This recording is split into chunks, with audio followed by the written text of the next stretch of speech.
With the enemies of this deen. Riyad Khan was from Cardiff, but he'd gone to fight in Syria for the so-called Islamic State. It had been confirmed last month that he'd been killed. Today, the Prime Minister said that was the result of a British strike. Today, I can inform the House that in an act of self-defence and after meticulous planning, Riyad Khan was killed in a precision airstrike carried out on the 21st of August by an RAF remotely piloted aircraft while he was travelling in a vehicle in the area of Raqqa in Syria.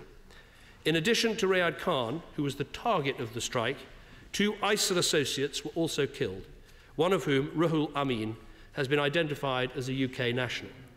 They were ISIL fighters, and I can confirm there were no civilian casualties. An unmanned British drone similar to this one appears to have carried out this attack. RAF Tornadoes have been carrying out bombing missions over Iraq, but 2 years ago, MPs voted against extending any military action into Syria.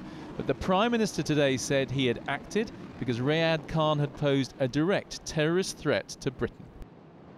My first duty as Prime Minister is to keep the British people safe. That is what I will always do. There was a terrorist directing murder on our streets and no other means to stop him. This government does not for one moment take these decisions lightly. But I'm not prepared to stand here in the aftermath of a terrorist attack on our streets and have to explain to the House why I did not take the chance to prevent it when I could have done. For the opposition, this raised many questions, not least this one. Can the Prime Minister tell the House whether this action by our military is an isolated one, or is he saying that the government is likely to repeat this sort of action in the future?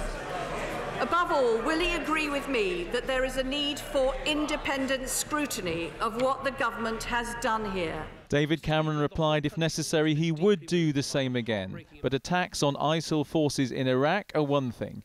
Killing a British citizen in a foreign country where Parliament has not authorised military action, well, that's another.